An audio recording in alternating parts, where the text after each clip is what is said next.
this good?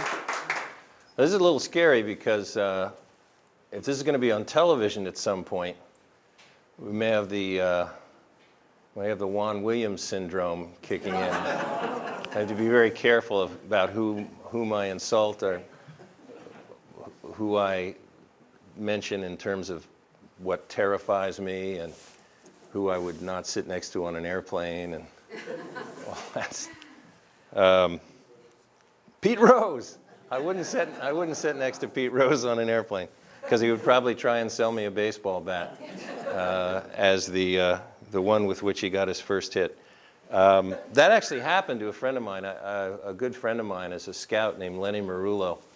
He lives in Reading, Massachusetts, and Lenny was working for the Major League Scouting Bureau, and he went to scout Pete Rose when he was playing in Elmira, New York, in Single A baseball, which is, shall I use this? Is this, okay, is it on? Yeah, you have to Okay. hold it right up. Okay, is that better?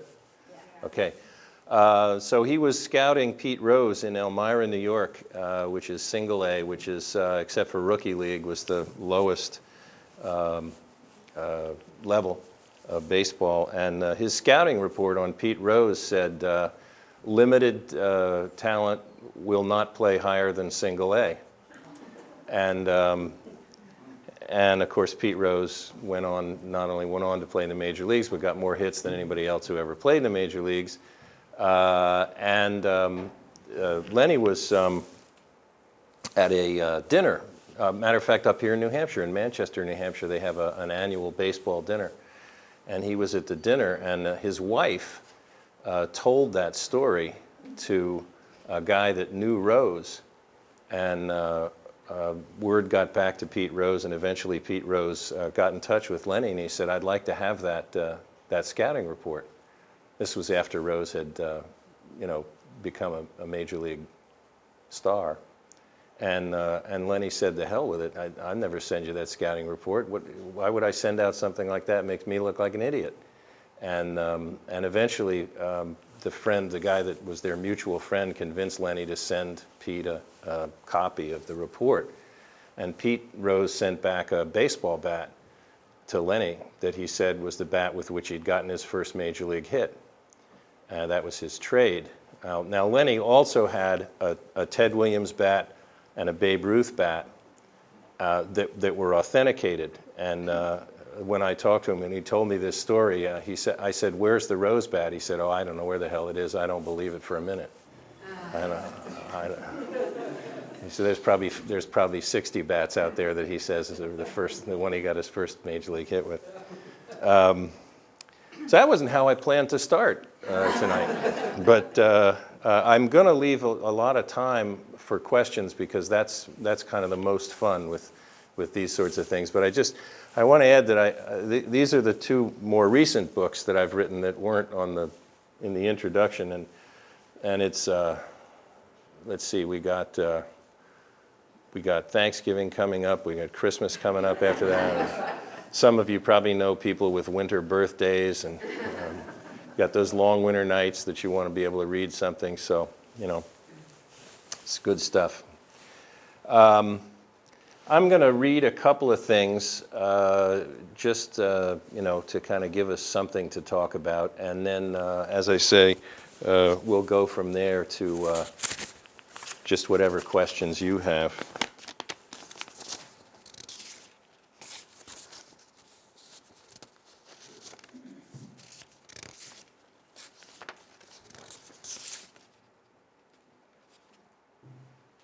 Yeah, there we go.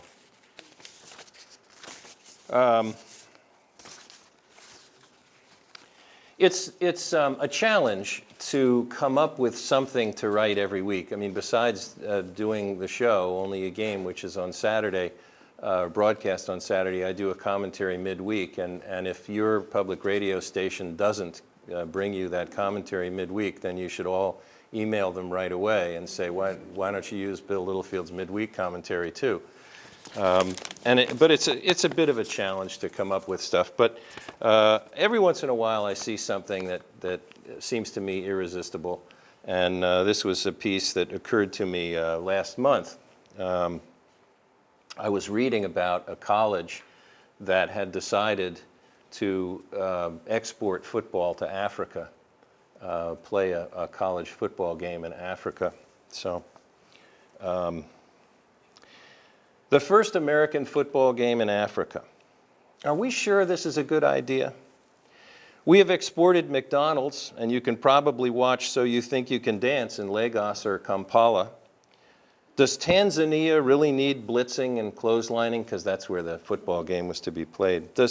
Because apparently they're going to get it. The Global Kilimanjaro Bowl is set to occur on May 21st, 2011, quote, under the shadows of Mount Kilimanjaro following 2 football clinics for local youth. Just in case any local youth in Tanzania have been anxious to learn football. Much of what is scheduled to happen during the Drake University football team's visit to Tanzania in the spring will doubtless be salutary. The Bulldogs will engage in community service projects for 3 days at an orphanage in Moshi. The Drake players and coaches will also attempt to scale Mount Kilimanjaro, as will their opponents, an all-star team from Mexico. The 2 teams will meet at the top of the mountain and hoist their respective flags. Come to think of it, that last bit may not entirely delight Africans with memories long enough to recall the various flags that have been jammed into their mountains, plains, and mineral deposits over the past couple of centuries. But okay, U.S. football players may well benefit from getting off the field and into the African hills. Can the same be said of Africans who will witness American football up close for the first time? A cursory search has revealed that, this is why you can do these things with, Google that you didn't used to be able to do. A cursory search has revealed that there is in Tanzania a netball association and a handball association and a swimming association. Golf, darts, tennis, rugby, cycling, badminton, judo, and Scrabble have Tanzanian associations all their own, as do wrestling, karate, cycling, table tennis, boxing, and hockey, though perhaps not the kind that's played on ice. My understanding is that numbers of Tanzanians also run pretty well. So are they ready for some football? I wonder if anybody has asked them. And if the Global Kilimanjaro Bowl turns a profit, how are they going to feel about the event becoming the Bank of America Global Kilimanjaro Bowl a year or so hence? Hooray for international travel and the growth it can encourage among the travelers, so say I to the students at Drake. Hooray as well for community service and mountain climbing, but why not leave the flags at home and the football equipment too? Think of what you'll save on baggage fees. All right, and this one was also suggested by something that actually came over came in my email. We've got some Red Sox fans here. Okay, so and some Red Sox fans who've been Red Sox fans long enough to remember Bill Lee, who lives up in Spaceman, who lives up in Vermont now, although he never stays in one place long enough to. But anyway, the Brockton Rocks brought him out of retirement in September, and he pitched against the Worcester Tornadoes. And this was, when I heard that, this was what I wrote.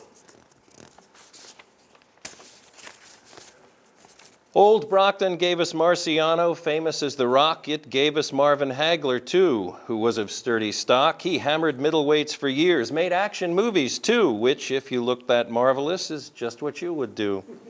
More recently, the city has produced the Brockton Rocks. Like minor league clubs everywhere, they've tried to knock the socks off folks with their promotions, hoping they could fill the seats through wins, of course, but also on the nights of their defeats. They've brought mixed martial arts to baseball, hoping you'd agree that broken bones and blood are things that you should pay to see. Alongside pitching, hitting, fielding, the odd sacrifice. I'm talking bunts and fly balls now, not cuts requiring ice. And now Bill Lee has joined the Rocks. I heard the news this week. He's 63 years old, is Bill, and something of a freak in that he still can sort of pitch. At least he thinks it's true. And those in charge in Brockton, who knows, they may think so too. More likely, they have figured that since Bill Lee isn't dead, and since their ball club's probably nearly knee-deep in the red, that Lee might sell some tickets to the battered, limping few who still remember decades later what Bill Lee could do when he pitched for the Red Sox over 30 years ago. He baffled Billy Martin's Yankees, sometimes throwing slow and sometimes even slower, sometimes throwing at their heads. I will not talk today of how he fared against the Reds. So Tony Perez, Ephus pitch, he hit it 11 miles. So are you of a certain age? Do you remember Bill? He is an ancient spaceman now, but still, perhaps you will. In any case, he goes for Brockton on September 5, or so report the rocks these days. I hope it isn't jive. For even if he's hammered, as my guess is he might be, it might be fun to see once more the act that is Bill Lee.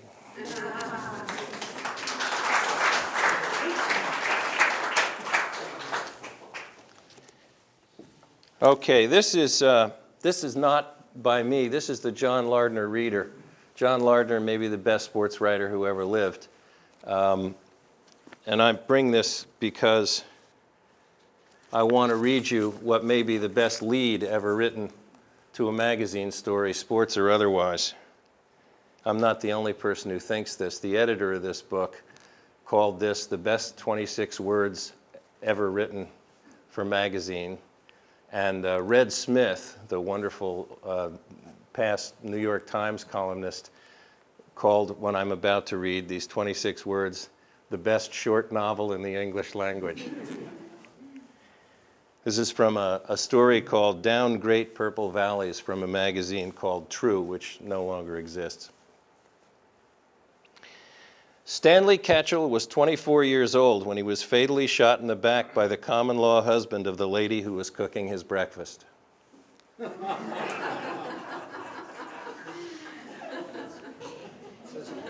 It's all there, isn't it? Isn't that fantastic? Stanley Catchell was 24 years old when he was fatally shot in the back by the common-law husband of the lady who was cooking his breakfast.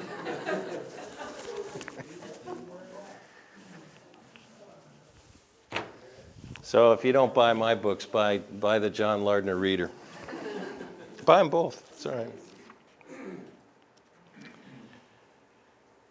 Okay. I think this probably, I must have written this at some time when some sport was announcing its all-star team or all-star game or something, and I don't remember which one. Probably baseball, because I think it looks like I wrote it in the summer. But what happened was, I started thinking about the fact that that we are so excessive in celebrating and glorifying our athletes, and we've really gone over the top with that. So I don't like to preach. I don't like to write stuff to shake my fist at the foolishness that we've all engendered, but so I try and have some fun with it. There should be all-star architects and all-star plumbers too. The latter could all gather to clear pipes clogged up with goo, as thousands cheered the water as it whooshed down pristine drains. There should be all-star astronauts and researchers with brains more active than the brains of those who work in other labs should also be named all-stars, even if their pecs and abs don't bulge. All-star mechanics should be honored for their touch with cranky engines and for never charging us so much that we must dig into our savings to reclaim our cars. There should be all-star waiters too, and folks who work in bars should also be called all-stars if they're pleasant and discreet. And shouldn't maids be all-stars if the rooms they clean are neat? There should be all-star singers, those who never miss a note and sing with spontaneity and not as if by rote. And all-star painters wouldn't see themselves as in a rut. They'd never spatter paint around or paint the windows shut. Boy, did I have to reach for that one. But I like windows, paint the windows shut. When I'm in a convenience store and I'm served by a jerk who's stoned or lost in space, I wish I had an all-star clerk. A man or woman, boy or girl who doesn't snarl or bite and can provide directions if I'm lost alone at night. And not just shrug and tell me that he doesn't know the way to any place I'm going, so just hurry up and pay. There should be all-star help desk folks who, though they know it all, don't make the rest of us feel dumb each time we have to call. There should be all-star cleaners who would never lose our stuff, and all-star blackjack dealers would say, "Pal, you've lost enough," and point us toward the door before we pawned our shirt and shoes. The all-star games for athletes always make the TV news, but why should they have all the fun and all the glory too? There should be all-star everythings, no matter what you do. You should be on the ballot, though I don't know who would vote. And as an all-star, when you won, I'm sure you wouldn't gloat.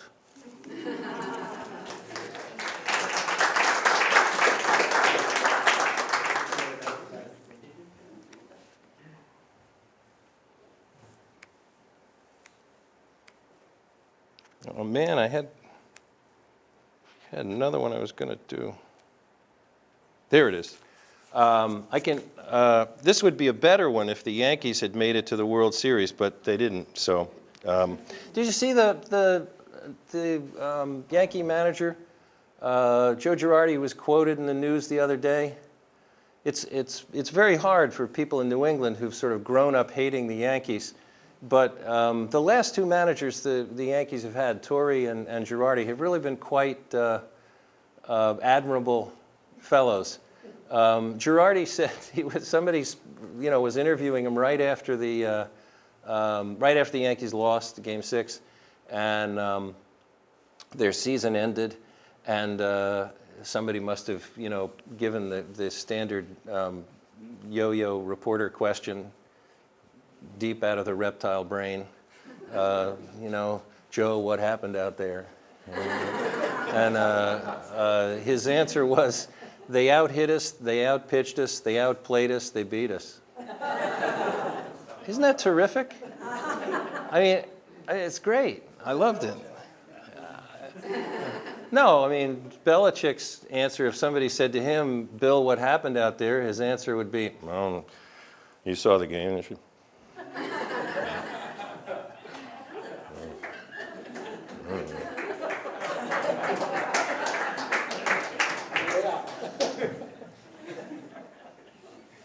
So now I've expressed an opinion about an NFL coach, and it's a good thing I'm 62 and a half years old, because my Social Security kicks in pretty soon, so it's all right. All right, this is another one of these pieces that I wrote after seeing something in the paper. It's a little squib in the paper, and the kind of thing that most people would look at and just maybe giggle and then move on to something more important, but I have to write about sports, so I don't have that luxury. This is called Smelling Like Derek. More evidence that there is no such thing as enough, let alone too much, in the land of the free and the home of the brave, surfaced in New York and streaked across a stinking nation this week when it was announced that Derek Jeter and Avon Products have teamed up to create Driven, a fragrance that, quote, reflects the unique personality of one of the most driven men in America. That man would be the New York Yankees shortstop himself, who says that he was personally involved in the creation of Driven, which is, quote, a blend of chilled grapefruit, clean oak moss, and spice. I like chilled grapefruit as much as anybody else. Even the scent of grapefruit at room temperature delights me. I'm unfamiliar with clean oak moss, but I'm guessing it smells better than dirty oak moss. Beyond that, who can object to spice? Only a person who elects to smell bland. Look, I'm not making this up. Derek Jeter, who according to a recent survey by SportsIllustrated.com was hauling in about $28 million a year in salary and endorsement money before the advent of Driven, is offering you and me and every other man who aspires to smell Driven the opportunity to do so. All you have to do is buy the stuff, quote, housed in the sleek blue bottle with the silver cap. Though one might assume that being the shortstop for the Yankees during a pennant race would be a full-time job, Derek Jeter claims he was, quote, very involved in creating the design of the sleek blue bottle, as well as the stuff that's inside, which his mother, Dot, and his sister, Charlie, also smelled just to make sure it was not only, quote, the sort of fragrance men would like to wear, but the sort of fragrance women would like them to wear. Am I the only guy wondering whether your mother and sister would want you wearing the same scent other women might want you to wear? And that's only one of the questions raised by Driven, which might be silly enough, but how long now is it going to be before one of Avon's wily competitors comes out with Big Lumpy in the soft and flabby plastic squeeze bottle for men who would just as soon smell like David Wells?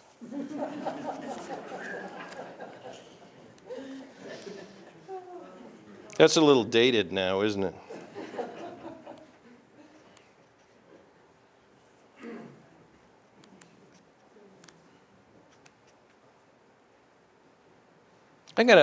People sometimes ask me who I have most enjoyed interviewing, or if I've gone out to do a story over the years, who I've most enjoyed doing a story about. I'm going to read a piece from about 6 years ago, and this is a guy that I really enjoyed meeting and doing a story about.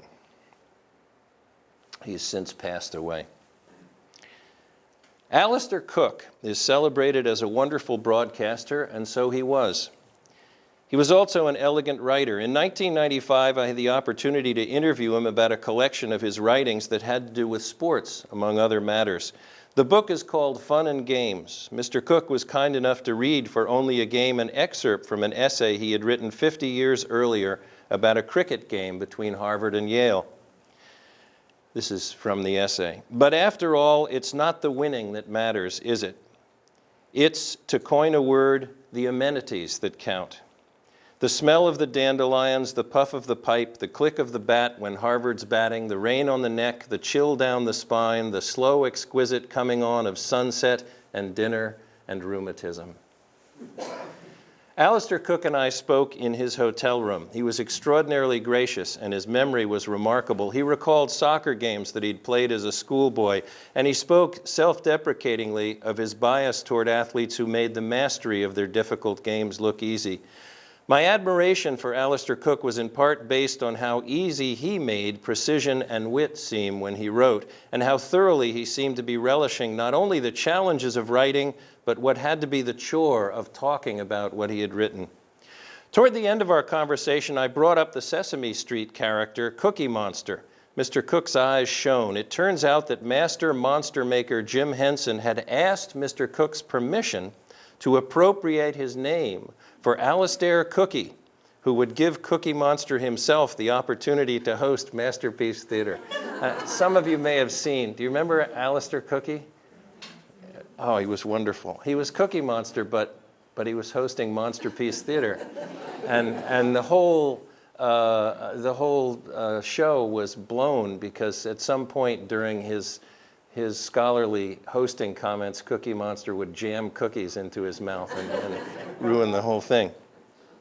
Anyway, Mr. Cooke was thrilled with the idea and pleased with its execution. I go into airports, he said, and little girls hiding behind their mother's skirts suddenly see me and giggle, and they ask their mothers, and their mothers say, yes, go ahead, ask him. And they come up to me and say, are you Alistair Cookie, the Cookie Monster? And I say, absolutely, and they run for their lives. So I say 80 years from now, when nobody's ever heard of Masterpiece Theater or John Gielgud, they'll remember the Cookie Monster, and they met him in the flesh, and so I am delighted.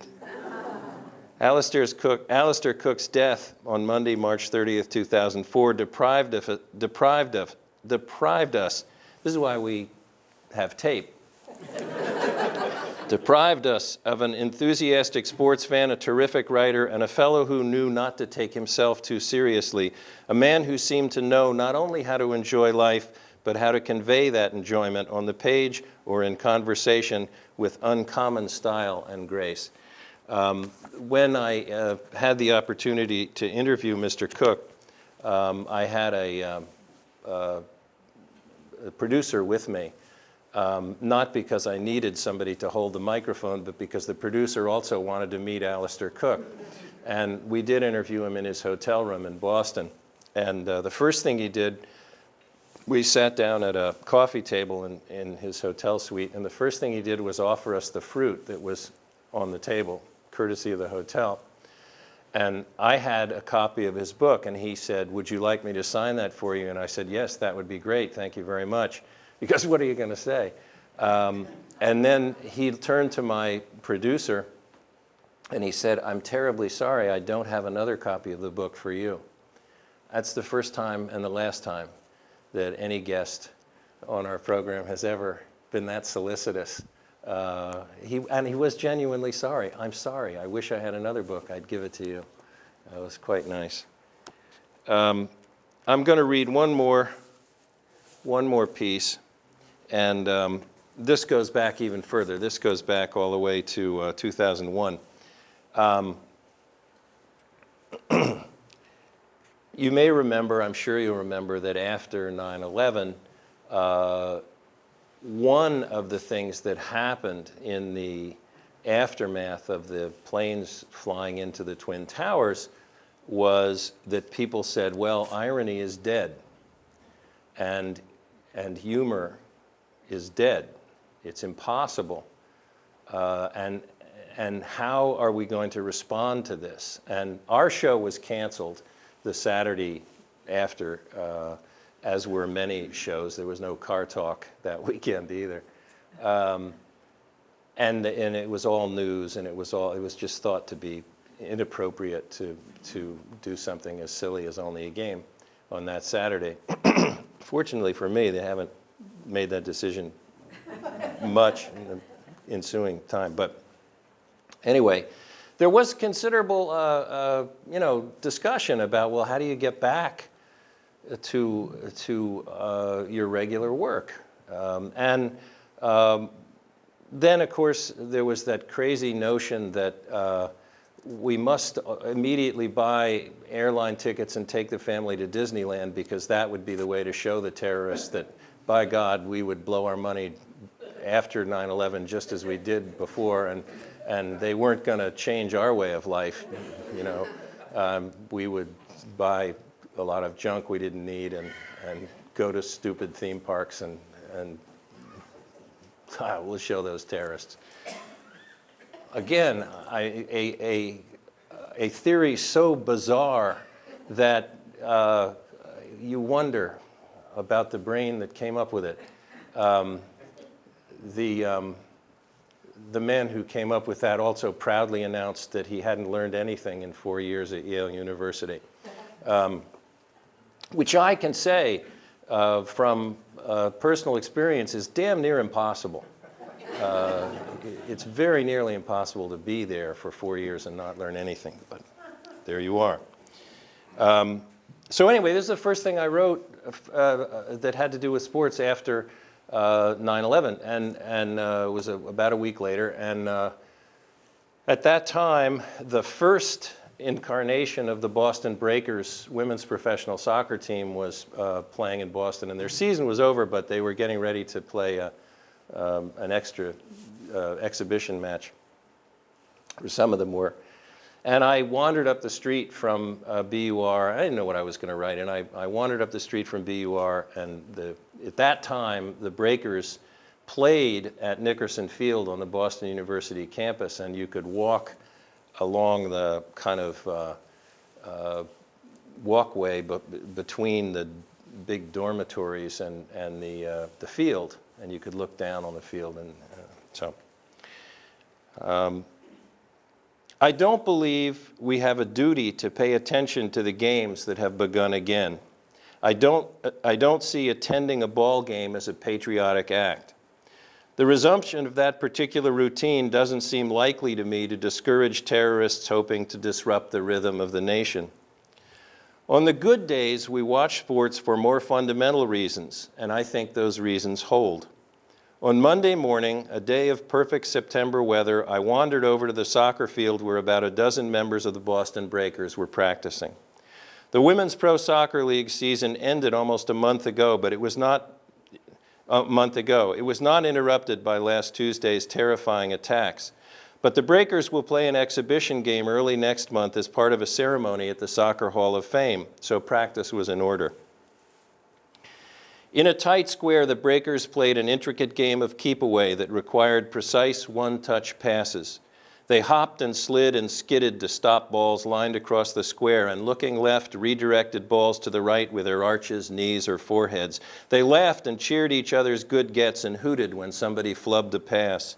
On this bright day, there were no autograph seekers, no little girls with faces painted blue, no soccer moms or soccer dads. In fact, there was nobody watching the practice but me.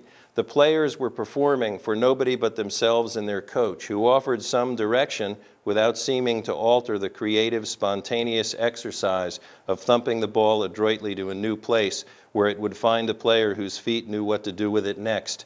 Backheel it, step over it with a right foot and dump it with a left, meet it 8 inches off the ground and line it past a flat-footed defender. The Breakers did not seem to be playing because it was their duty to carry on their profession. I don't think they had in mind the confounding of terrorists who aimed to knock a nation off stride. They seemed to be playing for the love of it, and in watching them, I was reminded of why we watch. It is for the temporary connection to beauty that the game offers, the beauty of the perfect move selected and executed for its own sake, the joy of the marriage of talent and skill developed from hard practice. It's an image that celebrates life as well as any in a time when we need such celebrations, not to discourage madmen, but to delight, reassure, and enrich our shaken selves.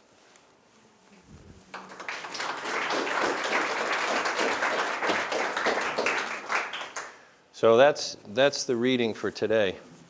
And I'd be happy to answer questions. Can I sit? Was that going to work with you? You won't just be shooting the... It's actually kind of cool if I seem to disappear.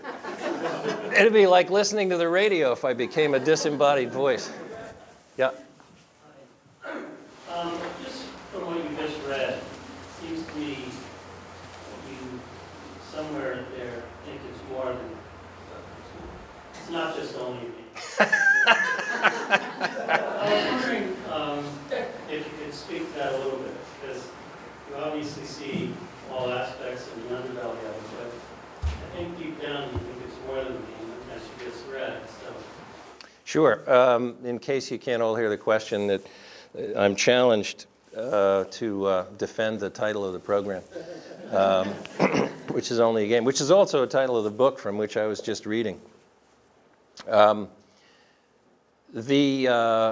title is wonderful because if people say to me, yeah, you're right, it's only a game, I can say, yeah. And if they say, that's a bunch of bananas, it's $1 billion business, and you know, it's an industry, and it's this and that, and I say, well, don't you understand the title of the show is ironic? You can have it both ways. It is, of course, I mean, sports is a tremendous part of our culture, like it or not. You open one of the few newspapers left in the nation, and they all still have sports sections. And we take it incredibly seriously, much, much too seriously. Earlier today, I went to a Celtics practice. Opening night for the Celtics is a bigger deal than usual because they're playing against LeBron James and the Heat tomorrow night. And so there were an awful lot of people at practice. And it's a stunning spectacle to see a bunch of people my age and some even older straining to stick their microphones into a scrum in order to get the words of a 25-year-old, you know, great basketball player who sort of never learned the difference between a sentence and a fragment. Not that there's no reason why he should know the difference between a sentence and a fragment, because he's being paid millions of dollars to play basketball, not to speak brilliantly.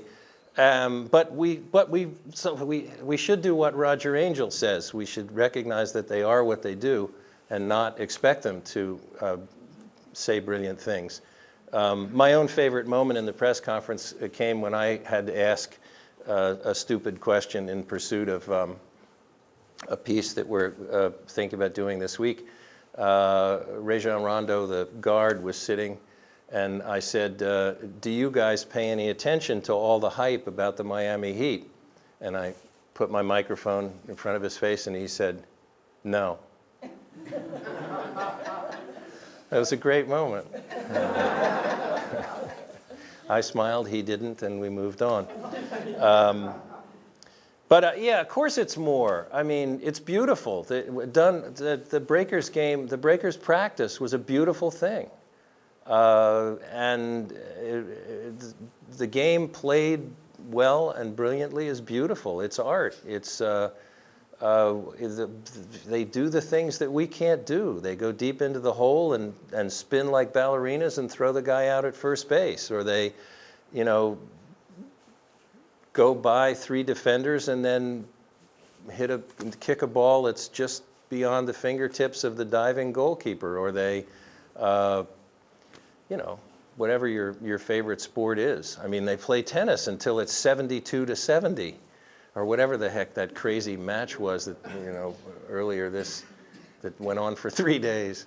They do things we can't do, and they extend our understanding of the capacity of the human form to do brilliant things, and that's art, as far as I'm concerned. On the other side, they cheat. They take performance-enhancing substances that they're not supposed to take. They lie, and then they weep and ask for our forgiveness, and we usually forgive them, and they go do something else. So, you know, they're people, and they're fascinating as all people are if you give them a chance to be. So, yeah, of course it's more than a game, but it's fun to make fun of it, and to not take it as seriously. I mean, we had a great moment on the show a couple of weeks ago when I was talking to Charlie Pierce, and I said something about not watching a particular pro football game, and he said, "But Bill, you don't watch any pro football games." And I said, "Well, that's true."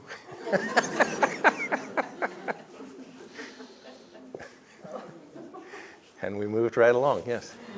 I'm probably surrounded by real sports fans, but I love your segments on the tomato wars and throwing pumpkins everywhere. Can you speak to perhaps some things that I missed? That besides the tomato wars and the throwing and the curling, we had what was the curling? Rutabaga curling was good. Rutabaga curling. Wife carrying, of course, was very good. Let's see, underwater hockey, underwater rugby. What else? There was I wrote a piece on contests that's in the book, different contests, and some of them were really weird, and some of them were frightening. I mean, there was a vodka drinking contest that was held in Russia, in which the 4th, 3rd, and 2nd place finishers ended up in the hospital, and the winner died.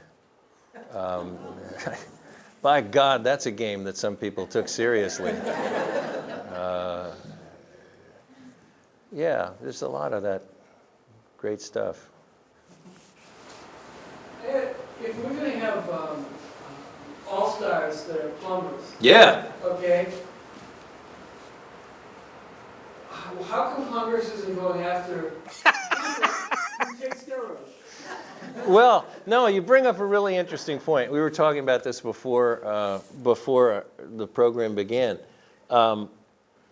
You know, athletes are hammered in the press and elsewhere for taking performance-enhancing drugs that are against the rules of their sports, whether they're Olympians or, you know, players in the National Football League or whatever it might be, baseball. But we live in a culture that encourages people to enhance their performance in all areas. And you know, you're supposed to, if your eyebrows start to sag, or you go get a little plastic surgery, and then people say the best time to get plastic surgery is before you need it. I love that. I mean, boy, that's one of the great marketing slogans of all time. And you know, you can think of your own favorite, you know, Red Bull. What do you take at 3 o'clock in the afternoon so that you don't feel sleepy for the last couple of hours that you're at work? I mean, some kind of stimulant. Anything from coffee to, you know, whatever's in those little things that, what a 6 hour, they can't be good for you, you know. You know, the products that you're supposed to call a doctor if the effect of the product lasts more than 4 hours, whatever. You know, 6 hours, whatever the hell it is. I can't imagine that myself. I'm a humble man. But, you know, we live in a culture that's very much accustomed to take a pill, you'll be better at it, whatever it is. And so it's kind of weird that we expect athletes to not do that, especially when there's a huge economic imperative. You know, you're a guy you're on the 12th seat on the basketball team at the end of the bench, or, you know, the end of the dugout, or you're a NFL player who weighs 235 pounds, and you hear that coming into training camp, your team has drafted a guy who weighs 270 pounds, and he's as fast as you are, and you have 4 or 5 months to, you know, make an impression on the coach at training camp. There's gonna be a huge imperative to gain weight and stay fast and get stronger. And if you can find a chemist who can guarantee that result with a chemical that they don't yet know how to test for, and by doing so, you can sign one more National Football League contract and take care of your family forever, instead of leaving the league with nothing more than 11 concussions and a fair possibility that by the time you're 45, you won't remember your children's names. You're probably going to take the performance-enhancing drugs. The economic imperative is substantial. Likewise, an Olympian, you know, who looks around and says, "Holy cow! Everybody else is throwing the shot further than I can, or everybody else is running faster than I can," and that gold medal is worth a lot of money. You know, it's not just being on the Wheaties box; it's endorsements and all sorts of other things. And then there's a huge economic imperative, especially in a culture where one's worth is measured by one's ability to generate money, to cheat, especially since the testing is so far behind the cheating. So there's a fairly good chance, or at least until recently, there was a fairly good chance that you could take whatever the top of the line performance enhancing drug was and not ever get caught. Now the Olympics, they save the sample for years, so that if they can test 12 years later, they can test, you know, your blood for something that they couldn't have found when you used it, but they can find it 12 years later, and then someone comes knocking at your door and says, "You remember that gold medal you won 12 years ago?" And you say, "Yes, I do remember it, but I'm not sure where it is." And they say, "Well, you better find it, because we want it back. We got to give it to the other guy who came in second." It can happen that way now, which is weird. I got a call from Nielsen Survey Company a couple days ago, and I want your reaction to two of the many questions. Okay. And one was, do I consider professional athletes role models? Second one, okay, this is the one. And the other one was, do I think the professional athletic team management cares about the fans? Right. I thought, did everybody hear the question? I thought Nielsen only asked whether your television was on. That's really interesting. They're in a different business altogether. I think it's silly to say professional athletes are good role models, just as it would be silly to say lawyers are good role models.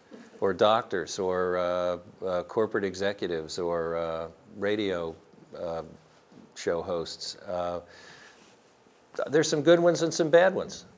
And it's nuts to lump them all together one way or the other. There's some athletes that I admire tremendously who've been very successful, and there are some athletes that I would be very unhappy to have as neighbors because they're not pleasant people. And you know, as far as role models, I mean, I think I can only speak for myself, but I mean, my own choice of role models came from my decision of what I wanted to do with my life. And I was a lucky guy in the sense that I was always a good enough athlete to play. I could always get on a team, recreational team, and play, but I was never a good enough athlete so that I ever was fooled into thinking that I would make a living at it. And even as a 10-year-old kid, I could look around and say, wow, there are an awful lot of people who are better at this than I am, and it would be nuts for me to think that I had the endowments that, you know, would translate into a professional career or even being a college athlete. So my role models were writers. The people that I came to admire were the writers who just kept banging away at it. And I was really lucky when I was a young kid coming up through school, as I met some wonderful people, had some great teachers who were writers, and from whom I learned, and who I came to sort of say, boy, if I could write something, you know, along that line, that'd be pretty good. So that's where I found my role models. And then the second question was about Management. Do I think management cares about the fans? Oh, do I think management cares about the fans? I think management cares about making money, and the fans are part of the process of making money. And so, yeah, I mean, they care to the extent that they need that. I don't think it goes too far beyond that. You know what I thought was unusual, what I was looking for is somebody's commissioned these surveys. And yes, no, it called me. Can you give me an idea who commissioned the survey? And he said, well, a lot of different people commission surveys, and a bunch of questions get lumped in, so he can't really tell who commissioned, but who are they asking about athletes and role models, and where the management really cares about? The first one I could understand. I mean, it's a guess, but I would imagine, suppose that question went out to 10,000 people, and 9,500 of them said, yes, I believe athletes are role models. Well, then you could take that information back to people who develop products, and they'd, you know, like agents would be able to go to Colgate or to General Electric and say, hey, look, people really think athletes are great role models, so you should sign up my guy to speak on behalf of your shampoo or your toothpaste or your motor oil. So I can understand that one. The other one sounds a little bit like the myth of the king who dressed up as a peasant and then went walking through the town to find out what the people thought of him, and he didn't like what he heard. So maybe the owners are they're hoping that the word will come back, yes, we believe the owners really do care about us. It's a little bit like asking whether the chief executives at major corporations care about the customer. No, they care about the money, and they care about the customer insofar as the customer provides the money, but they don't really care much about that. They're trying to. I teach writing courses, and one of the points I try to make when I teach writing in a college course is most writing that we encounter in our culture is designed to sell us something. That's the nature of our culture. Most writing is trying to convince us to either vote for somebody or buy something. And some of it's good writing and some of it's bad. Some of the commercials are funny and some of them are stupid, but they're all designed to get us to behave in a certain way, mostly to buy something. So that any writing that isn't designed for that is interesting because it's rare. And I don't quite know how I got there to that place. Some commentaries end in dead ends and never get on the air. But what is the process you use for getting inspired by an idea or a story and then converting it into something you want to write about that ends up in a poem? I like the word inspired. It's wonderful to think that such a thing might happen. I'm not sure. I don't know. You know, it's my work. One of the best pieces of advice I ever got from a writing teacher was when I was a senior in college, and I had the very, very good fortune to be a student in a course taught by Robert Penn Warren, who wrote the wonderful novel All the King's Men that everybody knows about, but also wrote about 16 other novels and 30 collections of poems. And we were talking one day in class about writer's block. Writer's block. Oh, a terrible thing. What do you do when you get writer's block? And Mr. Warren listened to the discussion just about as long as he could. I mean, this is one of the most prolific writers in the history of American letters. And he listened to the discussion as long as he could, and he said, look, when a bricklayer goes to work, does he ever get bricklayer's block? And I'm going to tell you something about that bricklayer. When he has a cold or a headache or a sore shoulder, he goes to work anyway, and he puts some more bricks on the wall because that's how he makes a living. It's what he does. And writers have no more excuse to get writer's block than a bricklayer has to get bricklayer's block. And so he would say, if I'm writing a poem and I can't finish the poem, I move over to writing prose. And if the prose isn't going well, then I write some criticism. And then by that time, it's time to go back and look at the poem again. Writers write. That's what they do. And it's lovely to think that somehow when writer's block comes, we could all pull down the shades and take a nap, but it doesn't work that way. One day years ago when the show was very new and David Green was the senior producer, he was the first senior producer, and we got to the end of a very long day and he said to me, you did some great writing today.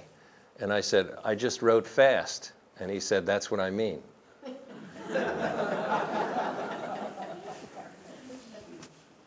was wondering, why was the World Cup of Soccer so popular this year? Why was the World Cup of Soccer so popular? It's been popular in civilized parts of the world for many years. But I think a couple of things have happened that have made, and actually the year that it was here, in '94, it was quite a number of people in this country paid a lot of attention to it. They filled stadiums to see it. And 4 years ago it was very popular. But I think what's happened is two things. One is Major League Soccer has gotten a little bit of a foothold in this country that it didn't have before, and the longer it lasts, the healthier it will be. And the second is that a certain number of Americans have succeeded overseas in the top soccer leagues in England and Spain, and that's encouraged people to pay a little more attention to it. But yeah, it was great, and what a good thing that Spain won, and the thuggish Dutch lost. Could you give us your thoughts on rising ticket prices in professional sports, specifically the Red Sox, and how that might be changing the relationship that fans may have with the game? I mean, it's no longer an intimate game for most fans. You have to watch it on television. Right. Yeah, I mean, I'm not sure I can tell you anything you don't already know if you've tried to buy tickets to a professional sporting event, with the exception of MLS and the Women's Pro League, which are still reasonably priced. I think it's a absolutely predictable market-driven phenomenon, which is people who produce a product will push the price up until it there is a demonstration that it can't be pushed any higher. If the Red Sox were suddenly to stop being a competitive team and were to finish 5th in the American League East for 3 or 4 years in a row, I would think probably ticket prices would drop because fewer people, there'd be less demand, and then we would see. But I would imagine that would happen. Certainly has happened in other places.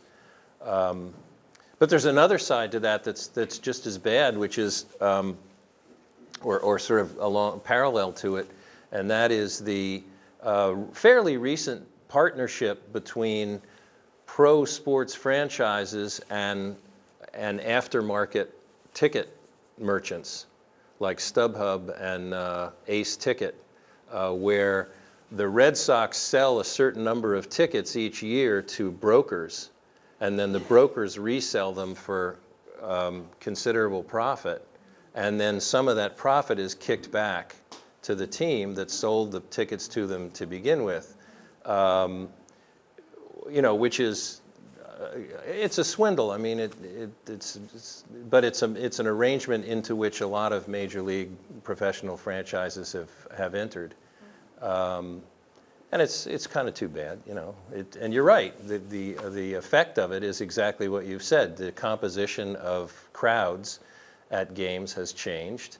And a lot of people who used to go to games, or families, their sons are not going to games as often as their fathers did because they can't afford to.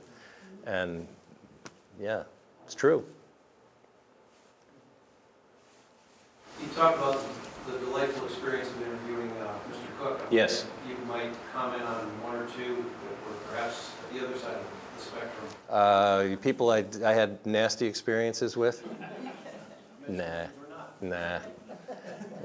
Everybody's had that. I mean, I'll say this: 2 of the most fun and interesting experiences I've ever had at Fenway Park happened because people I was supposed to interview, had appointments to interview, never showed up, and I ended up talking to somebody else instead. So it's not always such a bad thing when somebody stiffs you. If you keep your imagination open and your eyes open and you don't let disappointment get in the way, you can sometimes find something that's more fun than you had originally anticipated. But I'll talk about some other people who I really have enjoyed interviewing. One of them is your near neighbor over in southern Maine, Joan Benoit Samuelson, who was, I've asked about athletes being role models. She'd be a good one. She's terrific. She's the only person I know who, when invited to the White House, took the president aside to talk about the dangers of nuclear weapons. I really like that, especially since the president at that time was a nuclear engineer, Jimmy Carter. I've always been fascinated by stories going back to the 60s of well-known and highly paid athletes that squandered all their money in a short period of time, bad business deals, whatever. Sports Illustrated ran a big article last year. Is that still pretty common? I thought everybody had good financial advisors and stuff. No. I don't think athletes are any more likely to have good financial advisors than any of the rest of us. In fact, they're probably less likely because they're very, very young when they become very, very wealthy, at least relative to the rest of us. And so they are often victimized by people who say they have their best interests at heart. Bob Stanley, who was a wonderful man and is a wonderful man and pitched for the Red Sox back in the old Bill Lee days and a little later as well. He said to me one time, I don't know if you remember, Bob Stanley got a contract for $1 million, and there were people who were outraged that the Red Sox were paying Bob Stanley $1 million. Now, of course, it's chump change. But he said to me one time, I would have been better off if I'd just given all the money to my wife. He had one of the top agents in the business, theoretically, handling his finances, and he said, I would have been a lot better if I'd just given it all to my wife. I mean, some of them do great. Some of them are smart You know, Magic Johnson, I mean, is probably the best example. My goodness, the guy's invested in everything you can imagine since leaving basketball, and now he's got enough money to buy an NFL franchise and bring a team to Los Angeles. I don't know, that's the latest rumor. So some of them have been very smart and very savvy, and some of them have been taken advantage of or have just been stupid and bought silly things and tried to support 4 dozen people and you know, brought all of their friends from the neighborhood along for the ride. And I mean, there was Mike Tyson is the best example of that. Tyson generated millions and millions and millions of dollars for other people. The saddest story on the Mike Tyson saga that I ever heard, he had this huge retinue of guys around him, and they all were trying to decide what to give Mike for his birthday. And they decided that they should give him a Rolls Royce. And they got the money from him and went and bought the Rolls Royce and then gave him the car. So, yeah, that's yeah. You've been watching the Red Sox and lots of other teams for decades. Do you have the same observation that we do, that is far less of any recognition of the fans after a big home run? I don't think I see the players kind of coming out and waving to the fans. Well, there was a blip in that in 2004, you know, where the self-designated band of idiots, I mean, they were pretty good about acknowledging the fans, Kevin Millar and all those guys. I think, again, there's a huge range among players, among athletes, as there is among the members of any profession. So if you were to go into the Red Sox locker room on a given day, you would find some people who were very accessible and friendly and open, and you would find some other people who would just wish that you would get the hell out of the locker room, because what are you doing in there in the first place? And then all kinds of people in between. It's really, really difficult to generalize about that kind of thing. How many other players in the National Basketball Association, having been traded to the Celtics or acquired by the Celtics, would go to Harvard Square and pretend to be a statue for 45 minutes? Shaquille O'Neal did it for reasons that remain mysterious. And one of the reporters at the practice I was at today said that he intended to dress up as a woman and ride one stop on the Green Line. I don't know why he would do that, but there you are. Now that's pretty accessible. That's pretty weird. And obviously an athlete who sees himself as at least some part of his responsibility is to entertain us and keep us, you know, lighthearted and keep us aware of the fact that the games are supposed to be fun. But on the other hand, you have people who see it as simply something, you know, their job, something they're paid to do, and leave them alone and let them do it. What's your take on female sportscasters going into the male locker rooms? Okay, the question is, what's my take on female sportscasters going into the male locker rooms? It's exactly the same as my take on male sportscasters going into the male locker rooms. Locker rooms are a horrible place to work. They're noisy, they're hot, they stink, and everybody's impatient, and it's a horrible place to work. And it's really stupid that that's become the norm in a lot of sports in this country. It's not the norm in all sports, and I'll go back to soccer and give you an idea of how they do it better. In soccer, for example, if you go to an international match or a World Cup qualifier or something out at Foxborough, what they do is they have something called the mix zone.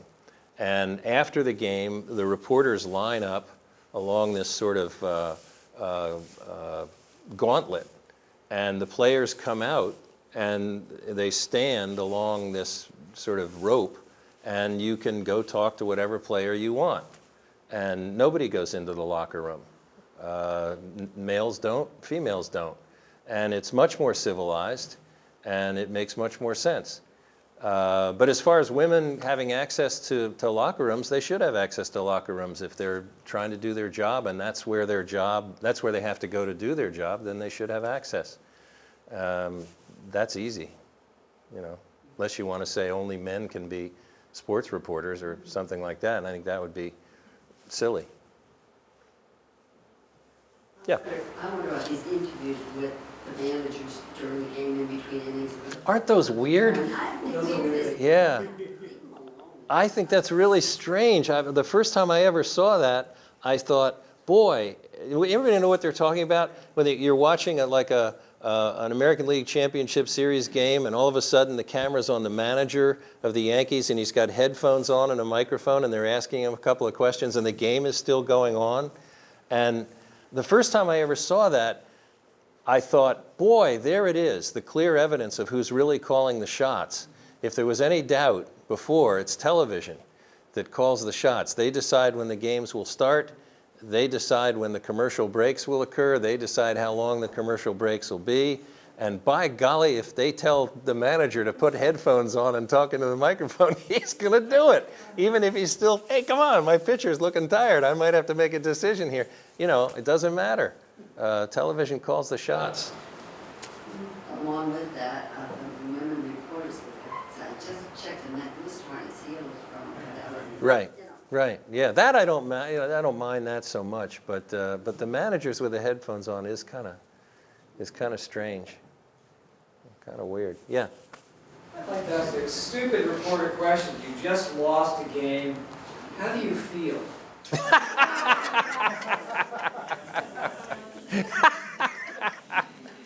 I know. It's great, isn't it? It's great. It's great. I guess it's probably no stupider than a politician who's just lost an election and somebody sticks a microphone in his or her face and says, "How do you feel?" And half of them, if they were to be honest, they'd say, "I'm so relieved because now I don't have to go to the U.S. House of Representatives. I can go back to selling, chocolate rabbits or something." Yeah. I was surprised that you said you don't watch any NFL football games, so I was kind of curious during the course of a week how much time you actually spend watching games, what sports, and where you get your sports information during the course of the week. How much sports I watch varies tremendously from season to season. I don't watch a lot of televised sports, but I do watch a lot of stuff on the through the internet. I check a lot of stuff through the internet. I read a lot about sports. Most of the times that I go to Fenway Park, for example, I go 3 hours before the game because that's a much better time to talk to people than after the game. And so not as much as you might think. But football, it's just, I started saying this many years ago. It's my own bias. Everybody has their own biases. Everybody thinks, some of the people I work with think soccer is a really stupid sport and they hate it. They can't understand why the rest of the world is so excited about it.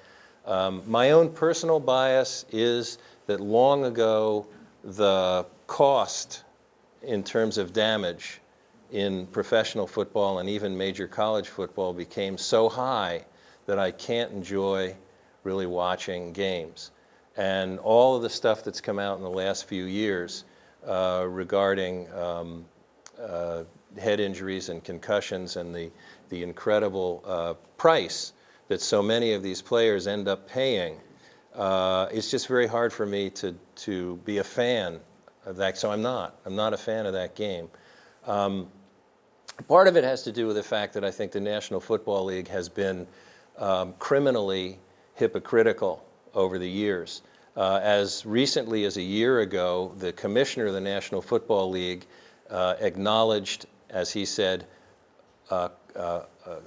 ongoing head injuries, multiple head injuries, may have some effect on the life of the injured player somewhere down the line. He said may have. before that, the NFL flatly denied that a 45-year-old man who couldn't find his way home from 2 blocks away, it had nothing to do with the fact that he'd been hit in the head over and over and again as a football player. This is hypocrisy, and it's criminal hypocrisy, and the reason I can say this comes from specific first-person experience. When I was 20 years old, I was an intramural athlete in college. I signed up for everything and played every sport, none of them well, but all of them well enough to be, to have some fun playing intramurals. And I was playing intramural soccer, and I got kicked in the back of the head, and I went down, and there were guys on my team who said, wow, he really got whacked, I hope he's okay. But then I jumped up and I kept playing, and I played for a few minutes, and then I came off the field, and we only had 10 jerseys. I came off the field, and I took off my shirt, and I gave it to somebody else and said, you better go in for me. I have no recollection of any of that.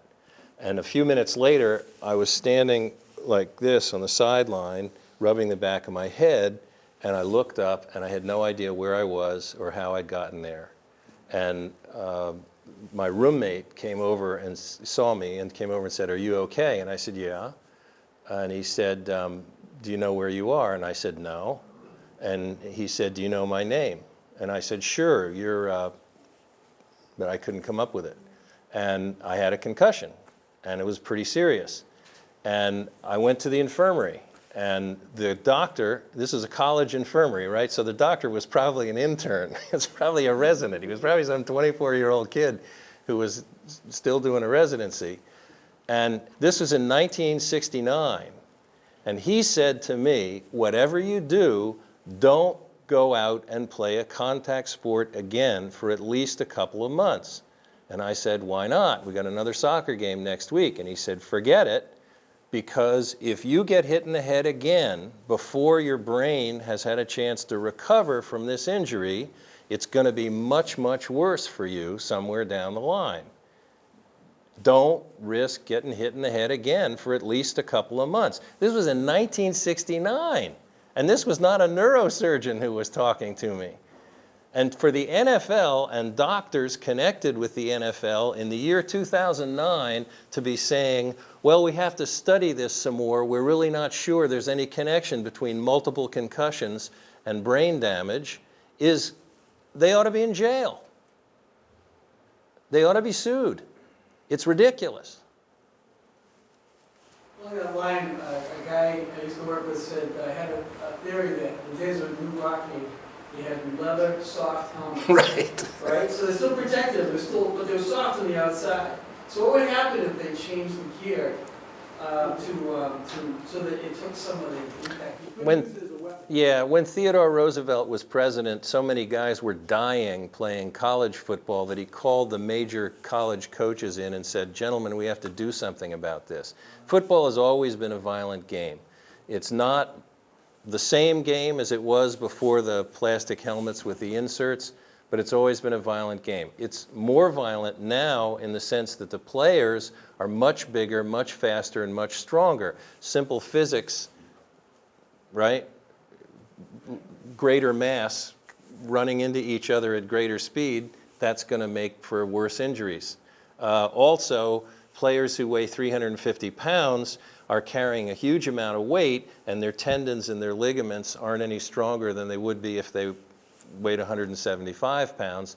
And so things tend to pop and spring and break in that regard, much more often. But no, it's not a question of figuring out the right equipment. You could wrap people up like the Michelin Man, and you could develop a helmet that would absolutely make it impossible for somebody to have a fractured skull. The problem is that a concussion happens not because the helmet bangs into the head, it happens because the brain bounces around within the skull. That's what causes the concussion. And you get any kind of somebody slamming you in the head, that's what's going to happen. Your brain's going to bounce around within your skull, within the liquid cushion that the brain has. And that's what causes a concussion. So you can protect pretty well against a fractured skull, I guess, but not against a concussion, not if somebody's going to be, running into you continuously in that game. So, too much time spent on it, but it's my bias, and I can understand how some people, I know the arguments, these guys all sign up, they're not like coal miners where they live in a part of the country where if they don't go into the coal mine, they're going to starve to death. They all sign up, they know what they're signing up for, they love it, it makes their life worthwhile and full. I know all those arguments, it's just not something that I subscribe to. Do you have the same bias against boxing? Yes, absolutely. Yeah, the question was, do I have the same bias against boxing? The one saving grace of boxing is that some of the best sports writing ever has been generated by boxing. And it's very hard for me to imagine a world without some of that great writing, but it's not hard at all to imagine a world without boxing. I love the argument that says boxing is great because it allows poor kids to rise up from the ghetto and become champions. For every poor kid who rises from the ghetto to become a champion, there are countless poor kids who are brain damaged, walking around, without any idea of what the hell's going on because they've been hit in the head too much. So I don't buy it. I don't buy boxing as a great route out of poverty. I think education's probably a better route out of poverty than boxing. Yeah. Boy, we've come a long way from sports, huh? I know you want to move on to something else, but do you know much about rugby? Because my understanding is I've only seen one rugby game. Tackle, Yes. Contact sport, but there's not protection. And it seems like there's fewer injuries, maybe because they drink a lot before they I don't know. The only rugby story I have, there's the guys who put on this international rugby match in Boston every year, and they would call me for years and years. They were calling me, oh, you got to do rugby. I said, yeah, rugby, come on. You guys are just beating each other to a pulp. And they said, no, really, it's great. You got to talk to the rugby player. And finally I said, all right. And he said, we'll send you over 3 rugby players. You'll see. It's a civilized game. And one of them had his arm in a sling, and the other one had his head wrapped up.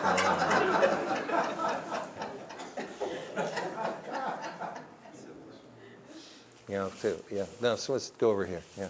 Last Saturday, I watched the Navy Notre Dame game. At the end of the game, they do the alma mater where the Navy team goes over by their student body, they do it alma mater. The Notre Dame guys are lined up in 4 lines, straight lines, standing at attention. My son asked, why do they do that? I said, well, we had a discussion about the traditions. 2 teams have played for 80 years. Last year, this is a neutral field. Last year they played at South Bend. They actually traded socks for their alma maters.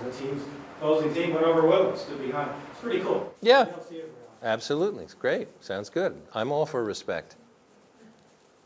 That's good. One more? One more. Yeah, we got them all. Yeah, in the back. I was born in 1967, and every year we have to hear about the '67 Red Sox. Were you born in the spring? Or were you around? Or were you born in the fall so that it already happened? I was like 2 months old. Yeah. My '67 Red Sox story, I was in college in 1967, and I had a roommate that year who we were sitting down talking about baseball before the series began. Remember, it was the Red Sox and the Cardinals, and the Cardinals had Bob Gibson and they got about 9 guys who eventually went into the Hall of Fame, and we looked at the lineups and we said, there's no way that the Red Sox are going to beat the Cardinals. It's not going to happen. So we were going to school in Connecticut, and there were a lot of Red Sox fans, and so we let the word out that we would take every dollar anybody wanted to bet on the Red Sox, we would take on whatever odds they needed, and we would bet on the Cardinals, and it went to 7 games. And if the Red Sox had won that World Series, I would still be paying. I have never been happier to see a team lose than the Red Sox. Then, of course, I moved up here in 1972 to go to graduate school, and I got really involved in the '75 Red Sox. The '75 Red Sox was the last team that I was really emotionally involved with because I was just a fan, wasn't in this business, and so Louis Tiant and Rick Burleson and Lynn and Rice and all the rest of those guys. It was a great team to follow, and extremely unlikely that they did as well as they ended up doing. They'd flopped in '74, and it was great fun, and it was a great ride, and except for the old New York Giants when I was a little kid, that was the most involved I've been with a team. But I was rooting against the '67 Sox. I was still a New Jersey guy then, sort of. Well, thank you very much. I appreciate your coming by.